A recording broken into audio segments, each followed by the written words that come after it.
Good evening, everyone, and welcome back after a pretty long time away from all of you. So we appreciate you joining us this evening. I'm here once again with Danielle Macklin. Tonight, Danielle is going to be talking about creating custom graphics for your lesson activities. Thank you very much, Danielle. Danielle, take it away. Thank you, Jack. Hi, everyone. Thank you again for being with us. I'm really excited to share with you our first webinar for the 2021 year. And we are going to be looking at how to create some of your own graphics for backgrounds on your snowflake.live lesson activities. So I'm going to share with you two different tools that can be used. One of them being a very simple Google drawing.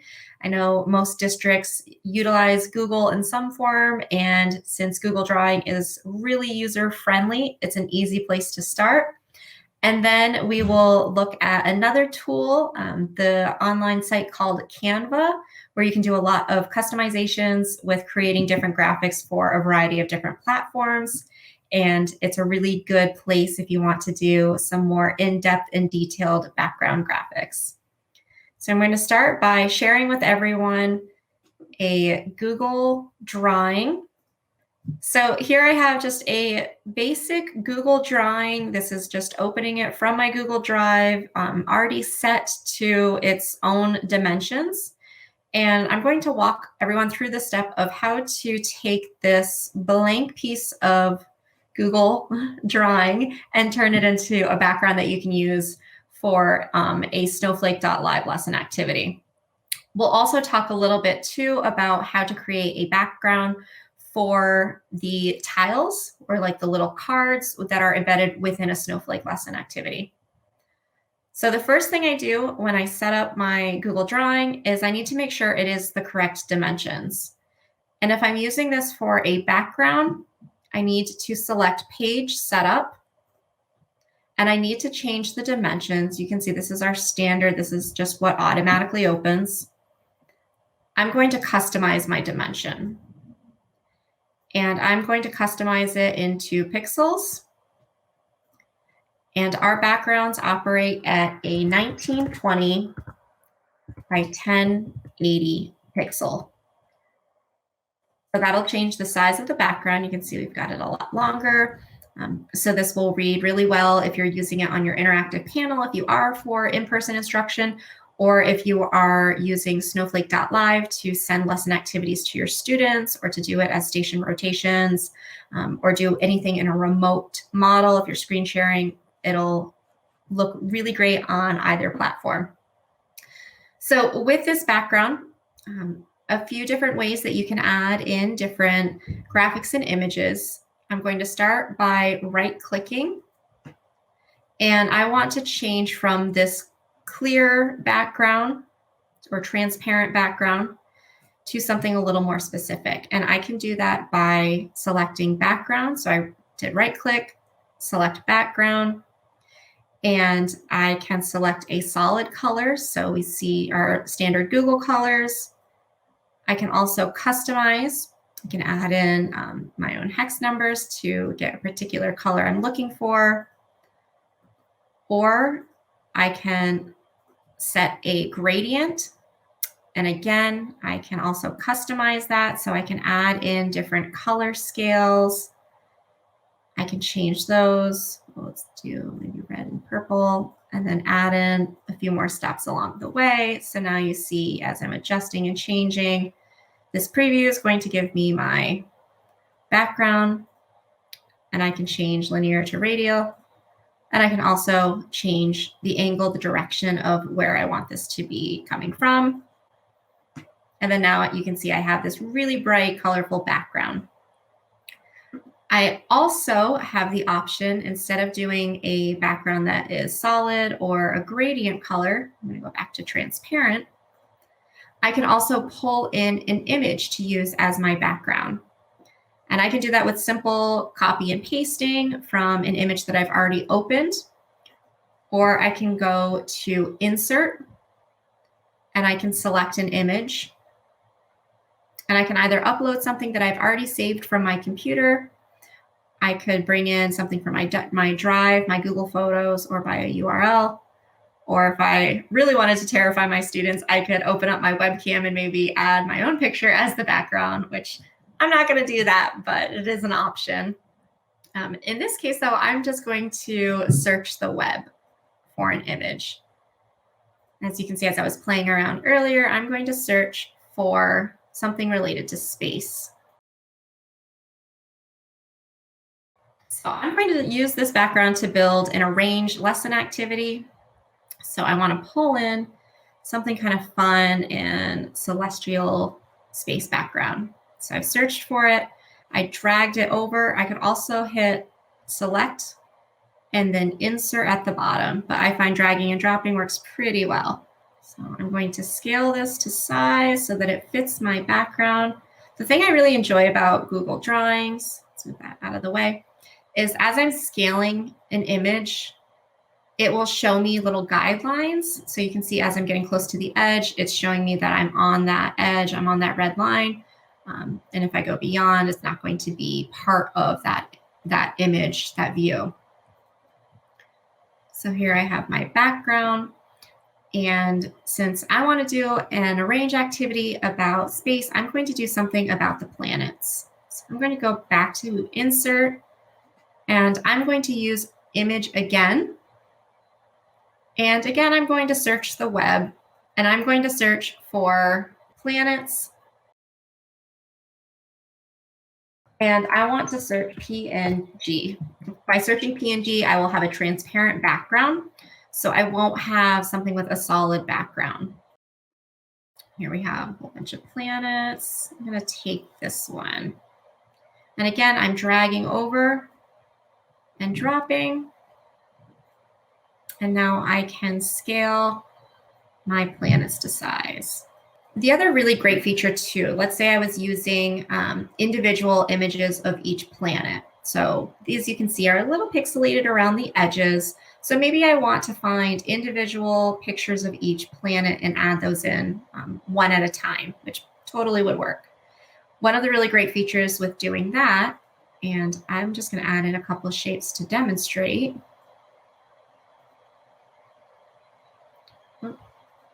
Great. So I'll add in just a couple circles. And I'll do one more. We'll pretend these are our planets for now. We'll do a little one for the former planet of Pluto. So if I wanted to have these planets and I wanted to have them all set up so that they were aligned correctly and spaced appropriately with one another, I can right-click and select each planet. So now we can see I have them grouped together. And using the arrange feature, I can align all of my planets so that they appear in one spot. So I could either move them all over. See, I arranged them all to the left. I can arrange them all to the center. So now they're stacked on one another. We're going to undo both of those. And I can also select the options of distribute. And distribute is going to separate them so that they're separated evenly. So if I select distribute horizontally, we're going to adjust the planets so that there's equal amount of space in between. And I'm going to skew one really far out so we can see that. I can also select arrange and distribute vertically, and then they'll be evenly spaced vertically as well. So those are options just to make it a little easier as you're adding in different images. I like things to be very symmetrical and very much lined up and spaced appropriately. So using the arrange feature for distributing and aligning is something that I use pretty often. I also am going to use this. I want to center this on my page, both horizontally, and I'm going to center it vertically. So now I know that it is perfectly centered within my page. So I have my image added in. With Google Drawing, you can also, we saw I added some shapes. You could also add text box. And in addition to the text box, you could insert word art. And I'm going to have my directions, which will be list the planets. And it defaults right into the middle, and it's going to default with a standard text. And again, you can see that great little line showing me when everything's even. I'm going to pull this right up to the top. And from here, I have the option now I can change my text color. So if I wanted this so that my students, and whenever I'm creating backgrounds, I try to take into consideration a lot of the principles of universal design for learning. So making sure that I'm creating graphics that are accessible to all of my students, regardless of their learning needs or any learning styles. So I want to make sure that I'm using something that my students are going to be able to clearly see. So I'm going to use just a white text, and we'll do just a black outline. I also have the option, I can make that outline a little bit bigger, but you can see now it kind of disappeared. It's a little too big. And then I can also change my font. And I try to use fonts that are easy to be read by students. Google has a lot of really fun, beautiful fonts. I mean, Chicken Script that sounds great, but I also have to think my students might not be able to read that as well. So I want to pick fonts that will look like something they can read, that are either very simple or something that looks similar to handwriting or to block lettering, so that they're going to be able to read it and not be confused. I probably wouldn't use like a script font for my really young kids. I'd want to do something that they could easily read. So, and I find ABZ is actually a really great font, especially with your students as you're teaching them letters and numbers, since they do kind of a more standard version of the A. They don't have the little fancy A with like the little hat that's what I call it, the little top on the A. So there we have my font. I can change with this, I can change the size of it. So I can make it really big. I can adjust it to make it small. I'm gonna keep it right there. And then I also have options with my font where I can add some formatting. I can add a shadow, which would probably be hard to see since my background is really dark. But just to show, I'm going to change it to a really bright shadow. You can see it has like the bright yellow behind it. I can have that shadow come out really far. I can also angle that shadow in different locations as I'm adjusting over here. So where I want it to be, I can change the level of transparency. So here we have where it's completely opaque versus now you can't see it at all. So I have those options again. And then the blur radius is how crisp that shadow will look. So as I move to the right, it gets really blurry, it kind of glows. And as I move closer to the left, it becomes very crisp. So there's having my shadow. Could also add a reflection. I don't feel that that's necessary because that could be a little bit distracting for some of the text. Students might wonder, like, why is that there at the bottom? So I'm gonna just ignore that for now. And I'm going to actually remove that shadow before I download my image. So with my image, now that I have it set up and I'm happy with what I've included, this was a pretty simple, adding just a very basic background using our nice little search options from Insert. And I could do that. And again, I could also just change the coloring of my background using the basic Google colors. Once I'm happy with what I have, and I'm going to title this Planet Background. Let's see if I can spell today. There we go. Once I'm happy with what I've created, I'm going to select File, and I want to download this. So I'm going to go from File to Download, and you have two options that will work. Either one are fantastic when you're creating your images. You can select the JPEG image or the PNG image. So either of those will work perfectly when creating your own backgrounds. I'm going to select JPEG.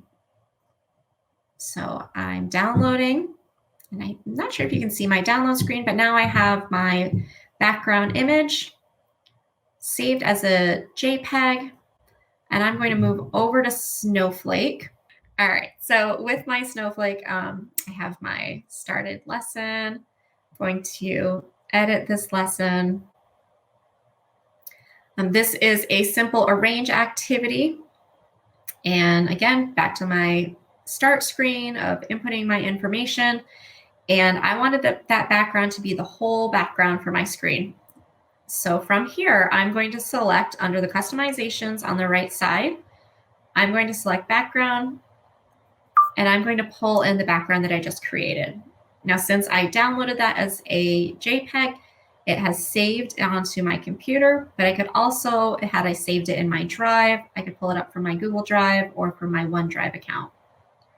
For now, I'm going to pull it in from my computer, and let's see, there's my planet background. And we can see there's the background that I have now created. So from there, I could then create my tiles. And I have this visual aid to help my students as they're listing the planets. I know I only have 4, and there's more, but I have that visual where I can have my students drag and drop the planets on where they are supposed to be. Now, since I haven't added anything to it, you can see I just have numbers. Let's make that a little larger to see.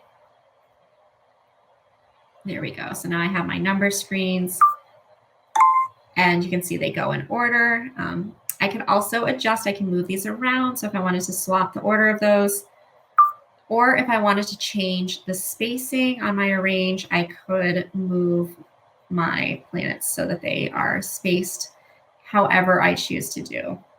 So maybe I wanted to do my spacing to be a more realistic representation of how close the planets are to one another versus ones that are really, really far away. So maybe these 2 planets are really close to one another. I could have my arrange set up so that they are very close to each other.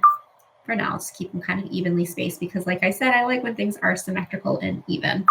So when creating that basic big background, I also have the option of creating backgrounds for the individual tiles, these individual cards. And if I'm using Google Drawing for that again, and I will open up a new drawing to create backgrounds for the tiles, they simply need to be in a perfect square. So as you can see, as my new Google Drawing opens up, we have the default size. And the first thing I want to do is I want to set up my page. I want to customize. And when we did our big background, we used the pixels. I found that when I'm trying to set up a background just for a tile, I can easily do that just by creating a square, and it will be kind of that perfect. It doesn't matter if it's pixels or inches, it'll still be a square, and that's all I need. So now I have my square, and again, I can add in my backgrounds. So I'm going to leave for this one, I'm going to leave this background transparent, and I'm going to bring in an image. We're going to search the web again. And I'm going to search for, let's search for Earth. And we're going to search a PNG. So there's my Earth image, dragging and dropping.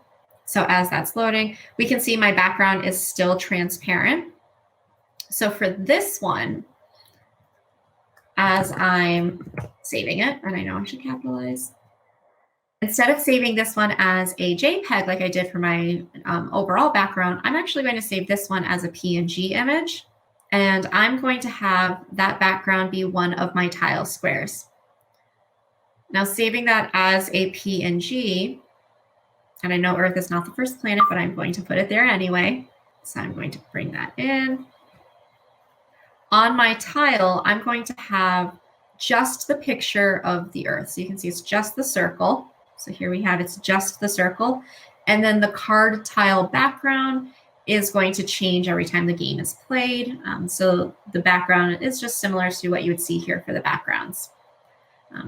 If I wanted to have a different background, obviously I would change the color of it, or I would save it as a JPEG. But saving it as this PNG, it's going to create that transparent image on my tile card.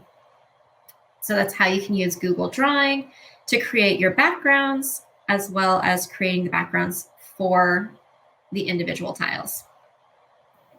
So before I go to the next feature where we look at kind of the more advanced uses of how to create backgrounds, I'm using Canva. are there any questions before I move forward with our next way to design your own custom backgrounds? Yes, and I think I may learn something from this. Okay. How can I remove a background from an image? Oh, that's a great question. So I obviously was able to cheat using Google and just searching PNG. But let's say that you found an image. Maybe this was the image I wanted over here of the earth with the black around it, but I don't want that background. One way that you can remove it, there is a website. Pull it up. And I'll put the website in the chat too, but it is called remove.bg. And from remove.bg, so you can see here, you can drag and drop images from your computer to remove the backgrounds on. So I'm going to bring in an image. Let's see, I think I have one from my hike this weekend. So there's hiking, and now we can see I didn't have to do anything. It did everything for me. It completely removed the background, so you can't see the super cold weather behind me. So from this image, I can download straight from here, or if I wanted to do a little bit more editing, let's say I wanted to erase parts of it. Maybe it included like a little bit of the concrete barrier that I was sitting on, and I don't want that there. I can erase that. I also have the option to restore. So and I'm just going to show what I mean by restore. If I go over, I'm bringing back that background. So you can see the cold capital region behind me.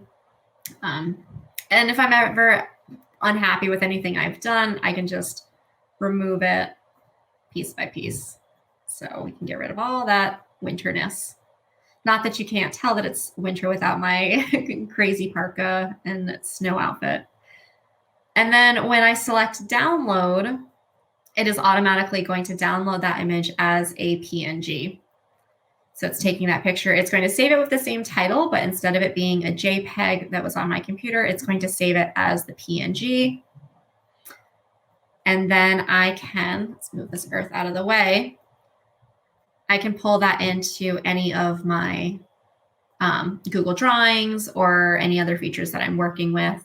I saw a lot of teachers doing this when they were creating like their syllabus and back to school stuff, when they wanted to include their own picture, especially with virtual learning, not having that immediate face-to-face with your kiddos. So this was an easy way to add that in.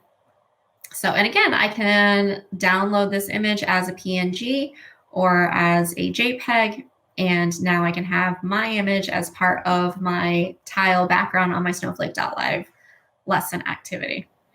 So it's really great feature.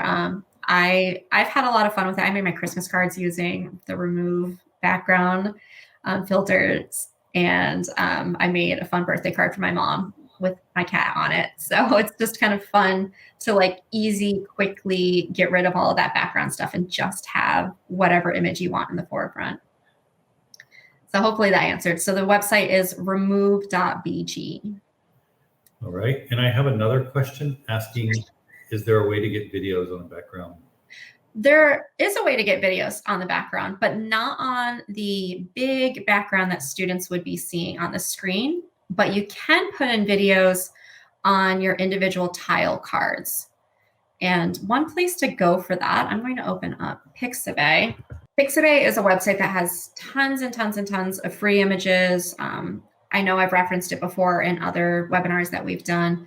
And you can search a variety of different, really anything you're looking for, you could probably find it on Pixabay, including short little videos. So if I select video, you can see here we have just some quick overview options. They're all pretty short videos. Most of them are like under 45 seconds, 60 seconds. Maybe I want to do a space search. It's still in videos. And then now I can see this kind of quick preview. And I'm going to try and find a really short one just because it'll download faster. So as I hover my mouse over, I can see now this video is playing. I can preview everything before. And if it's a video I am happy with, I'm going to download that video. I'm going to download it as a small MP4. And now, just like when I've added my JPEG images that I've downloaded from my Google Drawings, I'm going to be able to upload. So here we did the picture. I can upload that as a background. I know when I found out about being able to do this, I think it was last spring, maybe, I was so excited. I thought it was I had been using Snowflake for years and I hadn't known about that. And then when I learned, I definitely had some major nerd moments where I was loving adding videos to little lesson activities. And again, I'm going to browse for that. And it is going to pull up from my desktop. And it might take a moment just because I do have quite a few tabs open. And I know running our webinar does kind of slow it down a little, but that background is going to be added onto that tile. And there it goes. So we can see I'm going to fill that background so that it takes up the entire tile space. So there we can see it's playing. And the really great thing with this too, with adding videos, is by selecting this little icon next to it. And I know I'm just in the preview screen. I'll open up in the big screen too.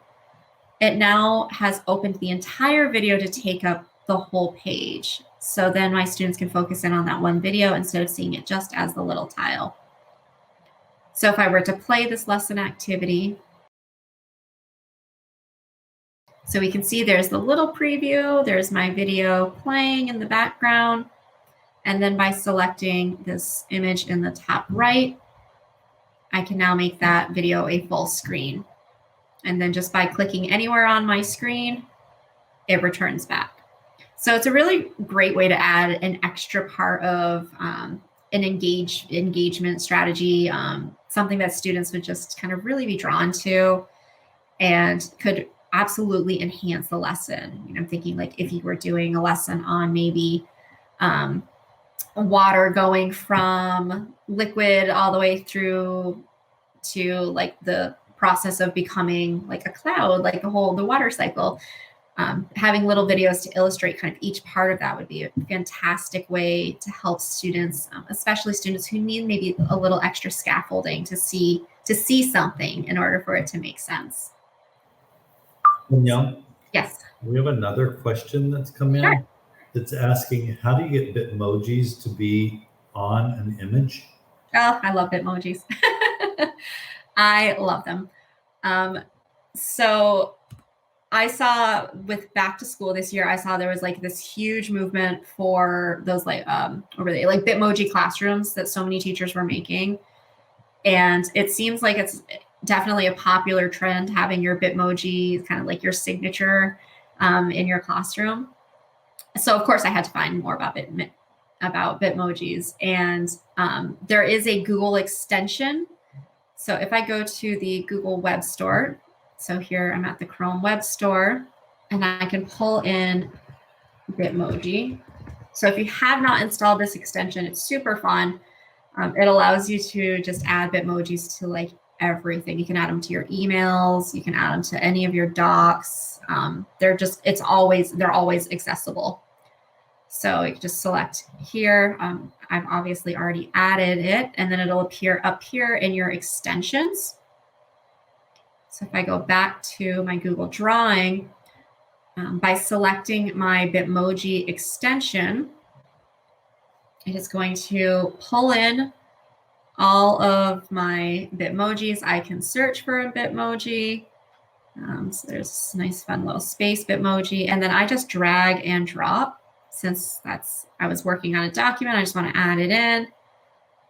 And then now I have that Bitmoji that I could add as a tile, or I can incorporate that into my overall background. Just another really fun way to customize and personalize your lesson activities with your students. They saw like a Bitmoji of, here's Miss Macklin, like telling you what you need to be working on. It's just another little fun activity to do. And I love that with Bitmojis, you can change like their outfits for the season and can put them in like silly costumes, like at Halloween and Santa outfits at Christmas. So it's just a fun little added extra piece to add to your lesson activities. And once you add that extension, as you can see, I have that extension right up here. And then I can access all of my Bitmojis at any time. I have to, I'm very happy that you're able to answer that question, because when I read it, I thought, I don't know, who would know? So thank you. I'm like an elder millennial. Of course I'm going to know. So that would just be one way. And then you can see again, if I download this as my JPEG, now that Bitmoji is going to be part of my background. And I can change that background and I can add that new super fun Bitmoji one into it. And there we go. And as a former middle school teacher, had I known more about Bitmojis when I was teaching, I absolutely would have added them to everything and probably drove my middle schoolers nuts with it, because I think they're super fun and super cute, and I haven't grown tired of them yet. So that's using Google, easy way to create your fun backgrounds. And now I want to take everyone over to the website Canva. And Canva is like Google Drawings intensified. It is a really great website. I am only using the free version, but there is obviously a premium version too with lots of upgrades. But I found that the free version does give a lot of what I would want to use it for in my classroom. And it's a really fun way to just add a lot more decorative pieces to what you're creating. So from Canva, as you can see, there's tons of different templates for really any possible use that you'd want. But I'm going to go over here to create a design, and I'm going to create just a custom design. And you can see here we have some suggested and templates. All right, custom dimensions, 1920, there we go, by 1080. So we have my rectangle, and from Canva, as you're going through, you can see there's a lot of suggested templates of already pre-made backgrounds. This little guy's kind of cute. It definitely gears a lot toward those who are using it for social media. But I found that there's really great features that can be used in a classroom setting. And I'm seeing a lot of teachers that I just interact with through different social platforms are using it to design their slideshows and design worksheets and design presentations for their students. So we can see from all of these templates, I'm not going to use a template. I'm going to go from scratch, and I'm going to start from the bottom, and I'm going to select a background. So we have a bunch of different available backgrounds. You can see as I'm scrolling over, many of them have the free icons. So there is definitely a lot to choose from. You also can select color palettes. So we can see our rainbow of colors, or I can select my own customized color. I can, again, just like in Google, I can add in my hex code and select that customized color. Or I can search, and I'm going to search for Valentine's. And I want this candy heart one. So, and I see I've got all free ones to choose from. I like this one. And now that background has been added. And every time you add a feature to Canva, you'll see a new pop-up right here where you can adjust different settings. So I can change some of the effects to it if I wanted to pixelate it.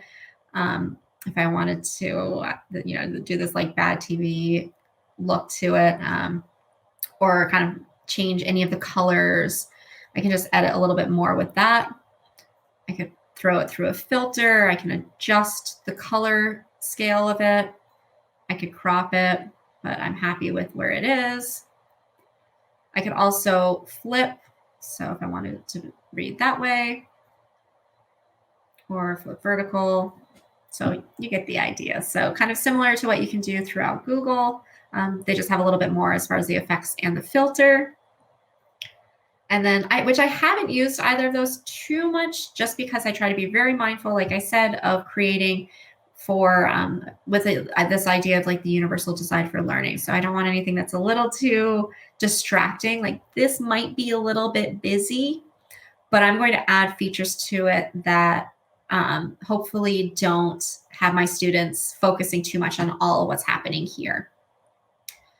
So I have my background, and I also am going to add in some other fun features. I'm not going to add video or music since that's not going to work for a background image, but I am going to add some text.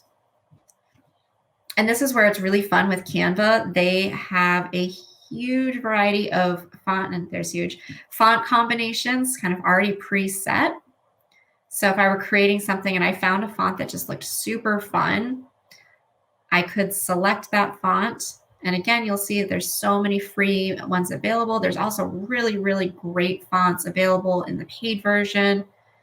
But I'm just going to go with, I like this one. So I'm dragging that over and I'm selecting. And right now, and I love that it gives me little helpful hints and tips as I'm going.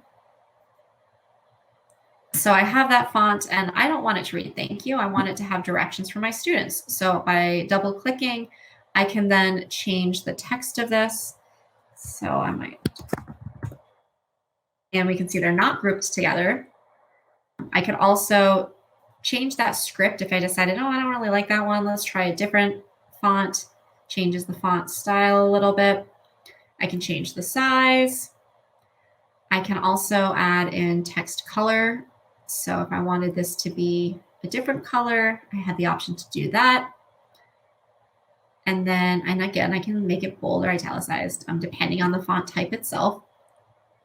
And then I also can add different text effects. So I could have it so it's hollow, so it's just the outline. I could have that little extra added in.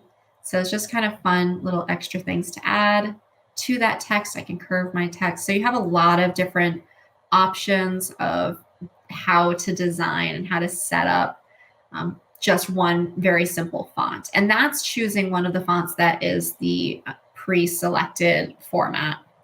And again, if there's anything I don't like or I want to change back, Canva has the undo option. It is like Google Drive in that things automatically save. It's that cloud-based server, so everything's saving as you're going through, which is really great, especially if you're working on it and walk away. You don't have to worry about saving. For now, I'm just going to undo everything, getting back to the original, and I'm going to just remove that font so we can see that was just one example. That would be another font type. So I could see if I added that in, and it's showing kind of what the font, I always call it like the font name, like what that would be. But I also have the option where I can add in my own fonts. So if I wanted to add directions, I can add that heading there. So for this one, let's do a math activity. And I'm going to say, if you have 100 candy hearts, how many of each color are there? And let's add this as a font again. And very similar to in Google Drawings, you have a lot of the same type of font. You can see these little crowns, that is for the premium version. So you're not going to get quite as many in the free version, but there's still quite a few to choose from. So we will select this font. I'm going to make it, I think we'll make this pink. Oh no, we'll keep it black. I might not be able to see it if it's too light of a color. I also have the options where I can space my fonts so the letters are spaced further apart. Obviously, I don't want to do that here, so I'm going to keep that spacing at 0. I could also change the line height for each font, and I can anchor the text box as well. I also have my alignment set to center. So depending on how many times I click, it's going to put it in its own little format. So for now, I'm going to make this just a little bit smaller. We're going to use this background for a tags lesson activity. And now I'm going to add in other features. So that was our text feature. The other really great feature that is available on Canva is a feature called Elements. And in Elements, you can find everything from basic pictures and clip art to various shapes frames. If you're doing this for a presentation, you can have these fun kind of interactive stickers, charts, which I loved being able to find. This would be fantastic for our math teachers. And I'm going to add one in just a moment to show. You can also set up image grids. So if you wanted to have a variety of different pictures, you can add in those grids. And then we see just some of the featured different images. But if I wanted to look for a particular image, I could search here. And maybe I want to search for candy. And now this is going to pull up all sorts of images that are candy. Oh, perfect, candy hearts. We'll add these over here. And then it gives you recommendations of other ones that are related that you might like. So I'm going to add my image there. I have the option of cropping and flipping. So I can flip horizontal, I can flip vertical. I can position it accordingly to wherever I want it on my page. And then I'm going to go back to the elements again. And I said one of the things I really love with this was the chart feature. I found this to be incredibly user-friendly. And not being very mathematically inclined, it was easy for me to figure out how to create a different chart without having to create a spreadsheet first. So this is in Google, if you wanted to add in a chart, you have to create the spreadsheet first. This, you can add in the numbers as you go. So I'm going to create a pie graph. So there we have it. And you can see we have my items, and this is where I can edit the information. So I might say my question is, if you have so many hearts, how many of each color are there? We're going to say for my pink hearts, I have 50. And you can see as I'm adding that information, it's going to change my pie graph. And then let's say for yellow, we have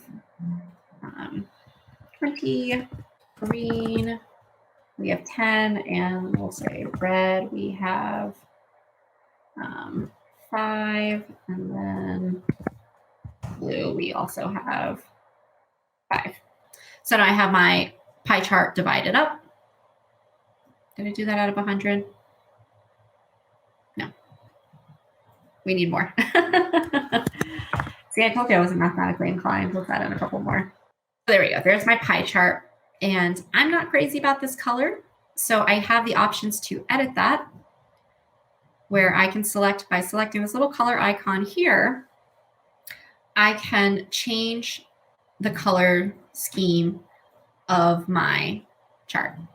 So I think the pink one matches pretty well. If I wanted to do it a black and white scale, I'm going to go with pinks. I feel like there's pretty good that one's even better. Pretty good variation between all of that. And then I have the option, I can change different fonts. So we're going to go back up, and I'm going to do really simple font.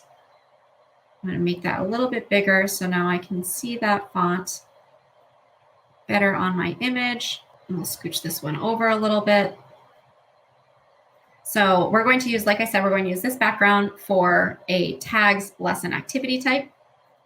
So now that I have my picture and I'm happy with how everything looks, if I wanted to, I could also add in photos, bringing them in from their collection of photos, searching photos, or even uploading my own images.